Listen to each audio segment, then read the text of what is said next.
vidéo, l'enregistrement de la vidéo.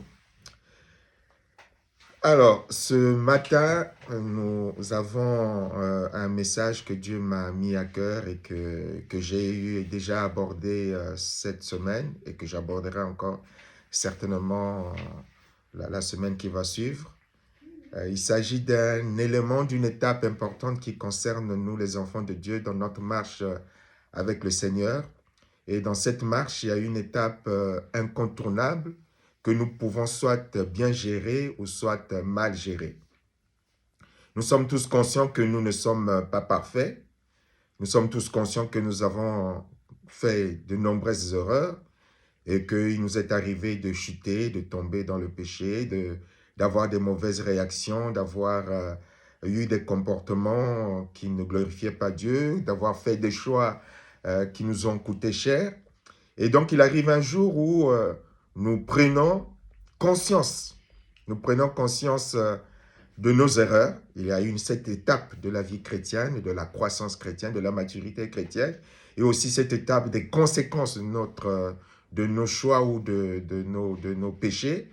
Il arrive un temps où, en tant qu'enfants de Dieu, nous prenons conscience de nos erreurs, nous prenons conscience de nos fautes, nous prenons conscience de comportements qui n'ont pas glorifié Dieu. Et lorsque nous en prenons conscience, il y a deux attitudes qui se présentent à nous. Il y a l'attitude selon Dieu et il y a l'attitude selon le diable, selon le monde. Et très, très souvent, nous nous laissons détruire de l'intérieur en réagissant selon le monde ou en réagissant selon Dieu.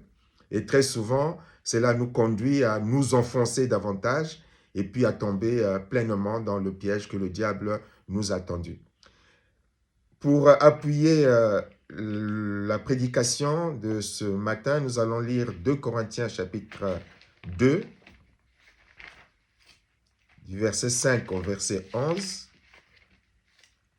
qui dit ceci.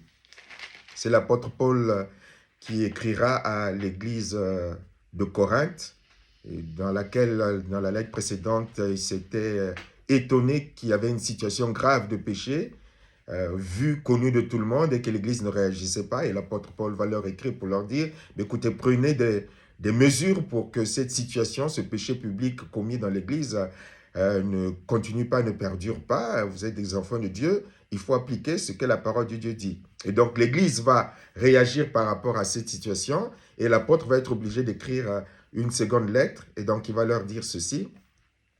Si quelqu'un a été une cause de tristesse, ce n'est pas moi qu'il a attristé, c'est vous tous, du moins en partie, pour ne rien exagérer. Il suffit pour un tel homme du blâme qui lui a été infligé par le plus grand nombre, de sorte que vous devez bien plutôt lui faire grâce et l'encourager, de peur qu'il ne soit accablé par une tristesse excessive. Je vous encourage donc à faire prévaloir l'amour envers lui, car je vous ai écrit aussi pour savoir à l'épreuve, si vous êtes obéissant en tout. Mais à qui vous faites grâce, moi aussi je fais grâce, et pour ma part, ce dont j'ai fait grâce, si j'ai fait grâce de quoi que ce soit, c'est à cause de vous, en présence du Christ, pour ne pas laisser au Satan l'avantage sur nous, car nous n'ignorons pas ses desseins. L'apôtre Paul parle ici, en particulier au verset 10, il parle de la tristesse selon Dieu qui produit une repentance au salut, tandis que la tristesse du monde produit la mort. Il est question ici de la mort spirituelle. Et donc,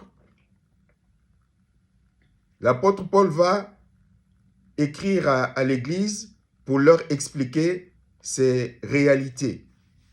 Lorsqu'il nous arrive de prendre conscience de nos erreurs, parce que cela nous arrive à tous, nous savons que nous ne sommes pas parfaits, lorsqu'il nous arrive de prendre conscience de nos erreurs, l'apôtre Paul, en tout cas Dieu, nous dit de faire attention.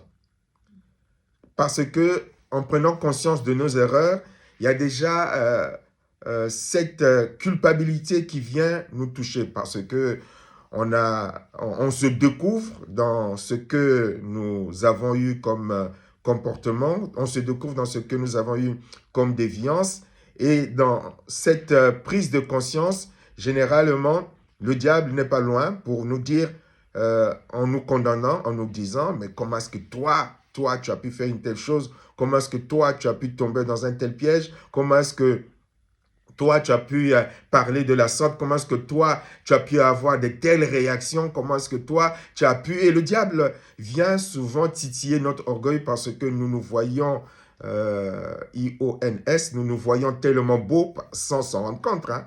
Nous nous voyons tellement peut-être plus beaux, plus parfaits. Et lorsque nous découvrons qu'il y a des choses mauvaises en nous, que nous avons eu des mauvais comportements, le diable vient se présenter à nous pour nous pousser à ce que la Bible appelle la tristesse selon le monde. Cette tristesse qui nous enfonce dans la culpabilité, qui nous enfonce dans la honte, cette tristesse qui nous enfonce dans le découragement. Lorsque cette prise de conscience, on réalise qu'on a encore fait la même erreur. On réalise qu'on a eu des comportements qu'il ne fallait pas. On réalise que les attitudes qu'on a eues, les pensées qu'on a eues, on réalise que l'ensemble des choix même que nous avons eu à faire, on découvre qu'on a été méchant, qu'on n'a pas été comme Dieu aurait voulu que nous soyons. On découvre qu'on n'a pas tant que ça écouté Dieu, on découvre qu'on n'a pas tant que ça, on ne s'est pas comporté comme normalement le chrétien devait faire, et que le choix que nous avons eu à faire, les conséquences que nous vivons,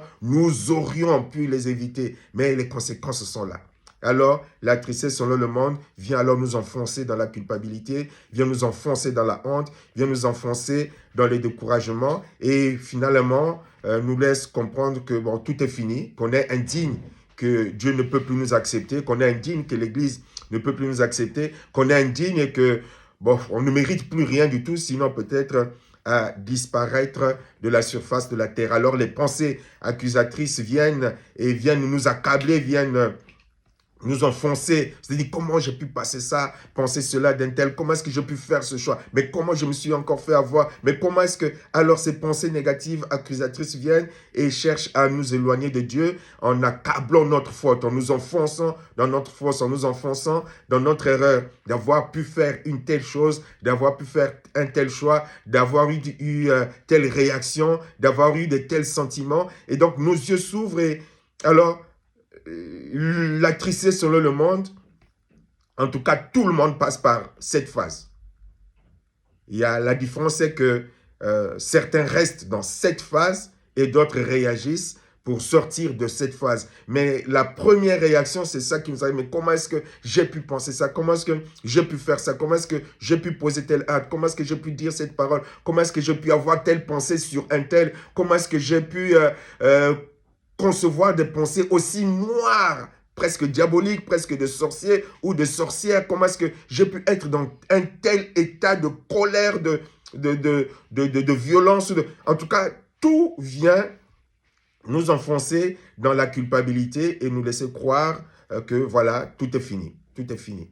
Et alors, on ne vient plus à l'église, on ne parle plus avec les frères et sœurs, on ne lit plus la parole de Dieu, on fuit la louange, on fuit la prière, on fuit tout ce qui nous rappelle Dieu, ce qui nous rappelle les caractères de Dieu. On fuit tout ce qui représente les valeurs chrétiennes. On change même parfois de ville, on change parfois des amis, tellement qu'on est plongé dans la culpabilité et dans les pensées accusatrices et dans l'apitoiement et même dans l'autodestruction. Ça peut nous conduire même à l'autodestruction, même au désespoir. Il n'y a plus d'espoir, c'est fini pour toi. Comment est-ce que tu as pu, comment? Et là, le diable vient nous enfermer, vient nous piéger. Et Dieu voudrait nous rappeler que nous devons éviter d'être dans de tels ressentiments ou sentiments intérieurs. Vous voyez, l'apôtre Paul va prévenir l'Église. Il va dire à l'Église, attention, attention. Oui, le frère a péché. La sœur a péché, a commis quelque chose de grave. Vous avez sanctionné, vous lui avez dit que ce n'était pas bien. Mais attention, ne soyez pas, j'allais dire, ne vous comportez pas de façon excessive, comme si vous vouliez désormais détruire le frère ou la sœur qui a commis un péché. C'est souvent l'erreur que nous commettons également à l'église parce que nous oublions nous-mêmes que nous ne sommes pas parfaits, nous oublions nous-mêmes que nous sommes comme les autres, et lorsque dans l'église on découvre que tel frère a fait ceci, telle sœur a fait cela, et quand l'église sanctionne, et ça on l'a vécu dans beaucoup d'églises, l'église sanctionne et les frères et sœurs voudraient à la rigueur que le frère meure, quoi. Voilà, le pasteur a pointé du doigt le péché du frère, le frère a commis, je donne un exemple, hein, a commis l'adultère, alors tous les jours, à tout moment, mais comment est-ce qu'il a pu commettre un tel adultère? Comment est-ce que lui a pu faire ça? Mais c'est pas possible, il n'a pas pensé à sa femme, à ses enfants, à l'église, à son poste de prophète, de pasteur, de machin. Et comment est-ce que... Alors, l'église est là, alors que dans ce cas de figure, il est question d'une personne qui a reconnu, on lui a parlé, il a reconnu son erreur. Donc, quand nous sommes en face, en tant qu'Église, d'une personne qui reconnaît ses erreurs, Dieu veut que nous soyons de ceux qui les soutiennent. Et là, souvent, l'Église est dans une condamnation, dans une réaction excessive. On ne peut plus dire bonjour au frère. Je parle bien de celui qui a reconnu, je prends que ce cas de figure, de celui qui est dans la repentance. C'est ce que l'apôtre Paul dit. Il a reconnu sa faute, il a reconnu son péché. Désormais, vous devez agir avec amour. Il est écrit, de sorte que vous devez bien plutôt lui faire grâce. Faites-lui grâce. Il a reconnu son péché. Faites-lui grâce. Et l'encourager de peur qu'il ne soit accablé par une tristesse excessive. Et donc, si le frère qui a reconnu son péché se retrouve dans une tristesse excessive, déjà, nous sommes tous passés par là. Déjà, tu prends conscience que ce que tu as fait est grave. Au lieu que les frères et sœurs soient là pour t'aider à t'en sortir, ils viennent encore t'accabler, ils viennent encore t'enfoncer et ils jouent donc le jeu du diable. C'est pour cela qu'à la fin, au verset 11, l'apôtre Paul dit pour ne pas laisser au Satan l'avantage sur nous, car nous n'ignorons pas ses desseins. Parce que le diable, ce qu'il veut, c'est que le frère ou la sœur ne se relève jamais de son péché, ne se relève jamais de son erreur, ne se relève jamais de ses fautes. Et donc, le diable utilisera les frères et les sœurs pour lui dire, mais comment tu as pu faire ça? Comment est-ce que tu as pu dire ça? Comment tu as pu te comporter comme cela? Et parfois des mois, des années et des années, l'Église continue à accabler le frère pourtant ou la sœur qui pourtant a reconnu son péché, a reconnu sa faute, a demandé pardon et dans la repentance. Mais nous sommes dans un jugement et dans un comportement excessif pour couper les têtes alors que nous devons aider, tendre la main pour dire, déjà, même pas pour dire nous savons, parce que nous tous, c'est de cela qu'on parlait mardi dernier en disant que souvent nous oublions nous-mêmes par quel chemin nous sommes passés. Lorsque nous avons nous aussi été convaincus de péché par Dieu, comment est-ce que ça nous a fait mal de nous sentir, d'avoir mal, d'avoir trahi Dieu, d'avoir fait telle chose, d'avoir eu tel comportement. On le découvre, donc tu sais que le frère, parce que moi aussi je suis passé par là, a mal déjà le vivre, cette trahison, ce comportement qui ne glorifie pas Dieu. Et donc, en prenant conscience, c'est difficile, c'est dur. Toi, tu sais que tu es passé par là et que quand tu es passé par là, tu avais besoin du frère, de la sœur pour t'aider à te dire, oui, mais Dieu t'aime et Dieu t'aime. Mais nous, quand ça arrive au frère et à la sœur, au lieu de dire Dieu t'aime, aie courage, Dieu te tend la main, Dieu te pardonne, mais souvent l'Église se transforme en coupeur de tête, se comporte en ceux qui condamnent, ne laissant plus aucun espoir. Et comme dans cette situation de douleur, de souffrance de celui qui est dans la repentance, il a l'impression, le diable aidant, que Dieu ne l'aime plus, que Dieu va le rejeter, qu'il a commis le péché le plus grave possible, que ce n'est pas la peine d'espérer en Dieu. Et quand la personne vient à l'église pour ressentir cet amour, mais la personne trouve encore dans l'église cette colère et la personne va interpréter cette colère comme étant la colère de Dieu, le frère va disparaître de l'église. Et puis après, on va être les premiers à dire, mais tu ne viens plus à l'église, tu ne lis plus la Bible. Mais quand je viens à l'église, vous me rappelez ce que j'ai fait il y a 10 ans, il y a 15 ans, il y a 25 ans, comme si Dieu ne m'avait pas pardonné. Dieu m'a pardonné, mais l'église ne m'a pas pardonné. Et le diable va profiter de cette situation pour que le frère ne se relève jamais spirituellement, pour que la sœur ne se relève jamais spirituellement. Donc l'apôtre Paul va les secouer pour dire, oh, vous devez faire grâce. Vous devez l'encourager. Vous devez l'aider à se relever. Éviter qu'il soit dans une tristesse excessive. Parce que lorsqu'on est dans une tristesse excessive, les choses peuvent aller très loin. Très, très loin. Avec l'aide du diable qui vient te condamner pour dire, te culpabiliser, les pensées accusatrices, il n'y a plus d'espoir dans la vie, il n'y a plus d'espoir dans le Seigneur, on sombre dans la dépression et puis Dieu seul sait ce qui peut arriver. Et donc, ce que Dieu attend de nous, c'est que nous puissions Plutôt réagir dans la tristesse selon Dieu. Cette tristesse, elle ne détruit pas, c'est-à-dire la repentance. Quand le Saint-Esprit vient nous convaincre de péché, vient nous montrer qu'on a eu des mauvais comportements, qu'on a eu des mauvaises attitudes, qu'on ne s'est pas comporté comme un bon chrétien, on ne s'est pas comporté comme un bon époux, une bonne épouse, un bon papa, une bonne maman, vient nous dire qu'on ne s'est pas comporté comme un bon collègue par rapport au témoignage et que les choses qui se sont passées ainsi n'étaient pas sa gloire. Quand Dieu vient nous convaincre de cela, il a un but. Le but n'est pas de détruire, le but est que nous puissions nous réveiller, reconnaître nos péchés, passer par la repentance. La repentance, c'est un changement, c'est-à-dire que tu prends conscience, tu dis oui, ce que j'ai eu à faire, c'était pas bien. Comment est-ce que je devais faire? Et puis donc prendre, c'est ça la repentance, changer de direction. Tu me fais prendre conscience que telle manière de faire n'était pas à ta gloire. Seigneur, je le réalise, donc je vais maintenant faire le chemin contraire par rapport à ce comportement que j'avais, par rapport aux réactions que j'avais, par rapport aux paroles que j'avais. C'est ce que Dieu vise. C'est le but de Dieu. Le but de Dieu, ce n'est pas de détruire. L'un des pièges dans l'usage de la prise de conscience de nos fautes, l'un des pièges, c'est, comme je l'ai dit tout à l'heure, nous découvrons à l'instant T qu'on n'était pas aussi parfait que ça. Mais en fait, Dieu, lui, depuis notre naissance, sait qu'on n'est pas aussi parfait que ça.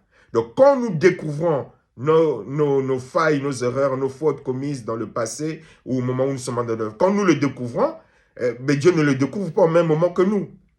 Mais le diable nous laisse penser que Dieu le découvre au même moment que nous. Et donc, à partir de ce moment-là, Dieu ne nous aime plus. Alors que Dieu le savait depuis le début. Il était là, nous voyant mal nous comporter, mal réagir, mal parler, faire des choix sans lui. Il le sait depuis longtemps. C'est souvent le piège. Nous découvrons, ah, j'ai fait telle faute, oh Seigneur, comment j'ai pu faire ça? Mais tu ne vas plus m'aimer. Je ne ressens plus l'amour, certainement il ne va plus m'aimer. Mais Dieu t'aimait déjà quand tu étais dans ton péché. Dieu t'aimait quand tu étais dans tes mauvais choix. Dieu t'aimait quand tu étais dans tes mauvaises réactions. Dieu t'aimait quand tu étais dans les mauvaises pensées. Et il intercédait, Jésus intercédait pour toi. Des frères et sœurs qui avaient vu que tu te comportais mal intercédaient pour toi. Des frères et sœurs qui pleuraient sur ton comportement, ou les enfants, ou les époux, l'époux ou l'épouse, ou les collègues du travail chrétiens qui avaient vu que tu te comportais mal, priait déjà, intercédait, même s'il ne priait pas par les soupirs, c'était interprété par le Saint-Esprit comme la prière. Donc Dieu priait, intercédait pour que ce jour arrive. Et donc le jour où tu prends conscience de tes fautes, c'est la joie dans le ciel. Parce que c'est le jour de la repentance. C'est le jour de la repentance où tu prends conscience. Le jour où tu as pris conscience de tes erreurs, ça a été une fête dans le ciel pour dire, ça y est, on y est arrivé. Guy Rémy a pris conscience. Maintenant, il va rentrer dans son comportement, dans son attitude, dans la destinée, dans le plan, dans ce que Dieu veut. Et donc, lorsque nous découvrons nos imperfections, attention au piège de penser que, ben voilà, on était parfait, que là, Dieu, comme moi, découvre que je ne suis pas aussi parfait que ça. Dieu le savait déjà, il t'aimait, il continue à t'aimer et il manifestera encore plus d'amour le jour où tu prends conscience parce que c'est la fête dans le ciel, les anges sont dans la joie. Charnellement, émotionnellement, c'est contradictoire, mais spirituellement, c'est la réalité. Et c'est pour cela que nous devons apprendre à interpréter les choses selon la réalité spirituelle. Donc, la conviction du péché par le Saint-Esprit qui nous conduit à la repentance, qui nous conduit à reconnaître notre péché, il doit nous conduire à revenir à Dieu, donc à changer la direction. Cette tristesse, selon Dieu, comme dit la parole de Dieu, produit une repentance, c'est-à-dire un changement. Un changement, une nouvelle orientation, elle conduit à la vie. Autant la culpabilité ou la tristesse, la tristesse, pas la culpabilité. Autant la tristesse, selon le monde, conduit à la mort spirituelle, ou peut conduire à la mort spirituelle, autant la tristesse, selon Dieu, conduit à la vie, conduit à la repentance, conduit à la restauration, conduit au renouvellement. Et donc, nous devons faire attention à la culpabilité. Lorsque nous tombons, lorsque nous prenons conscience, il faut éviter de tomber dans les pièges de pensées accusatrices et qui nous dit que voilà, tout est fini, il n'y a plus d'espoir, tout est cassé et Dieu, tu ne peux te contenter que des miettes. Non, Dieu ne veut pas que tu sois dans cet état d'esprit. Dieu n'est pas surpris par ton péché. Dieu connaissait ton péché depuis longtemps. Dieu n'est pas surpris par ton mauvais choix. Dieu connaissait tes mauvais choix depuis longtemps. Dieu n'est pas surpris par les paroles dont tu prends conscience. Il les connaissait depuis longtemps et pourtant, il continue à t'aimer. Il a toujours continué à t'aimer. Donc, Dieu n'est pas celui qui vient t'enfoncer, mais Dieu est celui qui vient nous relever. Il vient nous relever de nos fautes. Il vient nous relever de nos erreurs.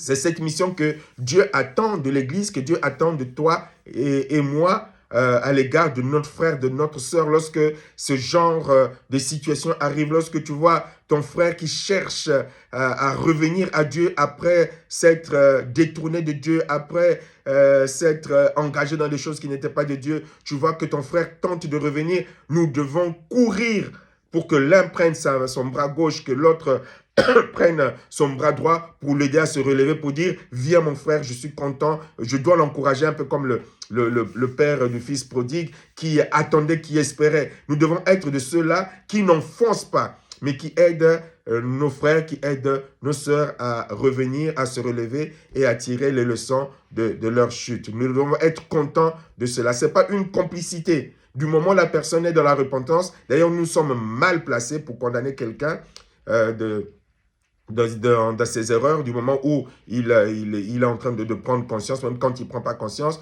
nous sommes mal placés parce que nous ne sommes pas meilleurs et parce que même nous qui sommes parvenus à la restauration, dans un sens ou dans un autre, c'est parce que Dieu, dans sa grâce, est intervenu un jour, nous aussi, en prenant conscience de nos erreurs. Et donc, nous devons nous aider, nous faire grâce. Vous avez vu, la Bible dit, faites-lui grâce. Nous devons nous faire grâce les uns les autres parce que Dieu lui-même aussi nous a fait grâce. Donc, Dieu ne vient pas enfoncer celui qui cherche à revenir à lui. Bien au contraire, c'est la fête dans le ciel. On va prendre quelques exemples des personnages bibliques. On a dans Luc chapitre 22, 62, je crois que c'est bon ça, sauf si j'ai mal noté, on a l'exemple de Pierre, Luc 22, 62. On a l'exemple, ça existe, 62, parce que là, j'ai le doute un peu. Voilà, Luc, bon, merci beaucoup. Nous avons l'exemple de Pierre qui a renié Jésus 3 fois. Et quand il a réalisé son péché, il a pleuré amèrement. Vous voyez l'apôtre Pierre qui va renier Jésus 3 fois. Je ne sais pas comment se relever d'un tel comportement, d'une telle attitude, lorsque on est arrivé à renier lâchement Jésus 3 fois, qu'il a été prévenu par le Seigneur Jésus-Christ que cela arriverait. Et lorsque il a pris conscience qu'il l'avait fait, il mettez-vous à sa place. Comme lorsque nous prenons conscience, j'allais dire le petit péché que nous commettons, nous prenons conscience, ah Seigneur, comment j'ai pu faire ça? Comment j'ai pu? Et puis ça nous range. Mais lui, il a fait pire. Il a renié ce que toi et moi peut-être on n'a pas encore fait et que j'espère qu'on ne fera pas. Il a renié Jésus 3 fois. Mais il va pleurer amèrement. Et il va avoir la tristesse selon Dieu. Et nous avons le contre-exemple de Judas qui lui aussi va regretter son acte après avoir trahi Jésus. Mais au lieu de revenir à Dieu, il va s'enfermer dans le désespoir. Ça, c'est dans Matthieu 27, du verset 3 au verset 5. Lui, il va s'enfoncer dans le désespoir. On a ces deux exemples. La tristesse selon Dieu qui va produire la vie concernant l'apôtre Pierre. Et là, on a la tristesse selon le monde qui va conduire à la mort pour le cas de Judas. Dieu, il a toujours, j'aime à le répéter pour toi qui m'écoutes, qui écoutera, Dieu n'a jamais rejeté quelqu'un qui vient demander pardon. Jamais. Dans toute la Bible, en tout cas j'ai cherché, et je l'affirme et je l'affirmerai toujours, dans toute la Bible, vous ne verrez jamais de la Genèse à Apocalypse, Dieu refuser le pardon à une personne qui vient dans la repentance. Une personne qui vient lui dire, je te demande pardon, je reconnais mon péché. Jamais Dieu n'a rejeté une telle personne. Jamais. Au contraire, c'est un Dieu... Tout en lui est repentance. S'il a donné Jésus, c'est pour ça. Donc, tout en lui est repentance. Donc, il aime la repentance. Et je suis convaincu que Judas aurait demandé pardon. Dieu aurait été obligé de pardonner parce que c'est sa nature. certainement que si Adam et Ève avaient demandé pardon, on leur pose la question. Parfois, on traverse ce genre de situation, on dit, mais où êtes-vous? Certainement Dieu attendait qu'ils disent, ah, on a commis une grave erreur, on a écouté le serpent qui nous a parlé, pardonne-nous d'avoir écouté. Dieu aurait été obligé de pardonner, parce que c'est dans sa nature. Quand je parle obligé, parce qu'il ne peut pas faire autrement, parce qu'il est ainsi.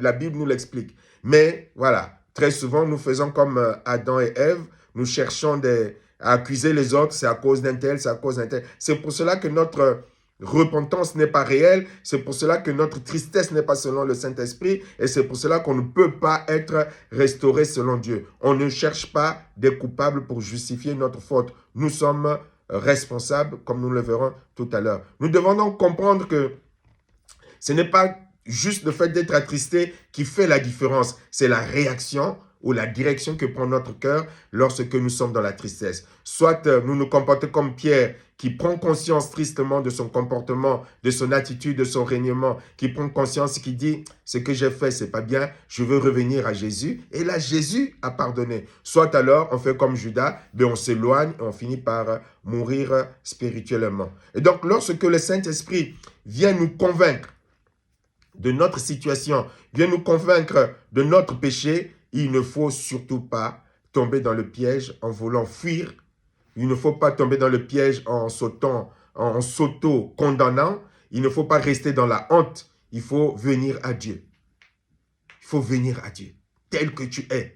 Dis, Seigneur, j'ai pris conscience, moi, je veux revenir à toi. Que Pasteur Guy-Rémy ne soit pas content, que Pasteur Carmel ne soit pas content, que Marie-Blanche là-bas aussi ne soit pas contente, que Timothée ne soit pas content, que Maman Chantal ne soit pas contente. Maman Chantal sera toujours contente, elle va dire Amen, Alléluia. Que Maman Nelly ne soit pas contente, ça, ce n'est pas mon problème. Moi, je veux revenir à toi. Je reviens à toi. Je me fais une route. Voilà. Je veux même pousser le Pasteur Guy-Rémy. Pasteur Guy-Rémy, pousse-toi, je veux venir à mon Dieu. J'ai pris conscience de ce que j'ai fait. Dieu ne cherchera donc jamais à nous écraser dans la prise de conscience de notre péché. Bien au contraire, Dieu cherchera toujours à nous transformer et Dieu prendra soin de nous pour nous relever. Je vais terminer par une histoire extraordinaire qui va confirmer tout ce que je dis. Une histoire certainement la plus triste, l'une des plus tristes dans la Bible et la plus encourageante également dans la Bible. C'est l'histoire de David. Vous connaissez l'histoire de David avec Bathsheba. Et nous allons lire le psaume qu'il a écrit. David a commis une faute grave. Et lorsque le prophète Nathan va venir lui parler, la faute a été tellement grave que David va prendre conscience en répondant à Nathan, en disant j'ai péché contre l'Éternel. C'est ça qui va changer les choses. Le psaume 51, c'est ça qui va changer les choses. David va dire j'ai péché contre l'Éternel. C'est-à-dire que David va prendre conscience de la gravité de ses péchés, parce qu'il a commis plusieurs péchés. À part le fait d'avoir prié Bathsheba, il va chercher à camoufler son péché et il a fait tuer Uri. En voulant tuer Uri, il va faire mourir parce que le piège qu'il va constituer avec son général pour tuer Uri, dans ce piège, il y a des soldats vaillants qui vont également trouver la mort à cause de cela. Donc, c'est une faute grave. Et Dieu va venir lui dire, par la bouche de Nathan, tu as péché contre... Non, tu as fait blasphémer les ennemis de l'Éternel. C'est-à-dire que tout le monde était au courant. Tu as fait blasphémer. C'est-à-dire que les gens disaient, c'est Guy-Rémy, le fameux pasteur Guy-Rémy, celui qui a écrit ces livres. C'est lui qui a fait ça. Lui, l'homme de Dieu, lui, celui qui écrit les exhortations matin, midi et soir, et même pendant que nous dormons. Comment? Donc, quand Nathan dit, tu as fait pécher les ennemis de l'Éternel, c'est-à-dire que ce qu'il avait fait était connu. Et à cause de son péché, les gens étaient en train de dire du mal sur Dieu. Comme aujourd'hui, les pasteurs font des choses graves et les gens disent du mal sur l'Église, sur les chrétiens. Donc, Nathan lui dit, tu as fait pécher les ennemis de l'Éternel. Et lui, donc, David va dire, j'ai péché contre l'Éternel. Et en faisant cette courte confession, il reconnaissait la gravité. C'est-à-dire qu'il avait pris conscience qu'il n'avait pas péché contre Bathsheba, il n'avait pas péché contre Uri, il n'avait pas péché contre Israël. il avait commis le péché le plus sublime. Il avait péché contre l'Éternel. Il va le dire, j'ai péché contre l'Éternel. Donc, il s'attendait à ce moment-là à mourir. Et c'est pour cela que le prophète va lui dire, tu ne mourras pas. Tu ne mourras pas. Parce qu'il est en train de croire qu'il allait mourir. J'ai péché contre l'Éternel, je vais mourir, c'est fini pour moi. Et l'apôtre va lui dire, le prophète va lui dire, tu ne mourras pas. Contrairement au roi Saül, qui commettra moindre faute, et lorsque le prophète Samuel vient le voir, au lieu de reconnaître ses erreurs, il va chercher, il va accuser les soldats, il va accuser le peuple, il cherchera toujours des boucs émissaires, ce qui fait qu'il va perdre sa place et la destinée qu'il avait parce qu'il était incapable de reconnaître sa faute à lui, cherchant toujours, c'est à cause de ma femme, c'est à cause de mon fils, c'est à cause de mon père, c'est à cause de ma mère, et alors que la faute qu'il avait commise, c'est lui qui avait reçu l'ordre que Dieu avait indiqué et qu'il devait accomplir. Et donc, David va dire, « Aie pitié de moi, ô Dieu, toi qui es si bon, efface mes transgressions. Tu es si compatissant, lave-moi de mon péché, purifie-moi de ma faute, car je reconnais mes torts. La pensée de mon péché me poursuit sans cesse. Contre toi seul j'ai péché. J'ai commis ce qui est mal à tes yeux. Voilà pourquoi tu es juste. Quand tu émets ta sentence, tu es irréprochable. Quand tu rends ton jugement, c'est-à-dire que David va subir les conséquences de son péché, bien que Dieu va le pardonner. L'Éternel te pardonne, lui dira Nathan, mais il va subir 7 conséquences graves de son péché. Ses enfants vont mourir, il va perdre son royaume, son enfant qui va faire un coup d'État, qui va coucher avec ses femmes. Bon, il va subir en tout cas 7, c'est 10 concubines, mais en tout cas, il va subir 7 malédictions, conséquences graves de ce qu'il aura accompli comme péché. Mais, donc, en quelque sorte, dans ce qu'il dit ici, en sorte que tu seras juste dans ta sentence, il dit à Dieu, quelle que soit la sanction que tu m'enverrais à cause de mon péché, tu auras tout à fait raison. Je ne veux pas discuter. Je ne veux pas te dire que c'est trop dur, c'est trop difficile, c'est trop compliqué, que tu es injuste. Je mérite les conséquences de ce que j'ai commis. Je suis, depuis ma naissance, marqué du péché. Depuis quand ma mère, j'ai été conçue, le péché est attaché à moi. Mais tu veux que la sincérité ou la vérité demeure au fond de mon être ou au fond de mon cœur. Tu m'enseignes la sagesse au plus profond de moi-même. Purifie-moi de mon péché avec un rameau d'hysope et je serai pur. Lave-moi et je serai plus blanc que la neige. Fais résonner à nouveau la joie et l'allégresse pour moi. Les eaux que tu as broyées retrouveront la vie ou la gaieté. Ne considère plus mes péchés, tous mes torts efface-les. Ô Dieu, crée en moi un cœur pur, renouvelle en moi un esprit bien disposé. Ne me renvoie pas loin de ta présence, ne me reprends pas ton Esprit Saint. Rends-moi la joie de ton salut que tu as accompli. Affermis-moi par ton esprit généreux. Alors je pourrai montrer à qui est coupable le chemin que tu prescris pour que le pécheur revienne à toi. Vous voyez, il ne se laisse pas enfoncer, donc il revient à Dieu. J'ai pris conscience, Père, je veux revenir à toi. Alors, pardonne-moi, lave-moi, purifie-moi. Je veux me mettre en mission. Ma mission, le verset 15 le dit. Je vais prendre les différentes versions. J'aime beaucoup ce verset 15. Voilà. Et donc, il dit, j'enseignerai tes voies. La version Louis II dit, j'enseignerai tes voies à ceux qui les transgressent et les pécheurs reviendront à toi. C'est-à-dire, il est en train de dire, j'ai compris les conséquences de la désobéissance. J'ai compris les conséquences de mon péché. J'ai compris les conséquences du péché tout court. Voilà.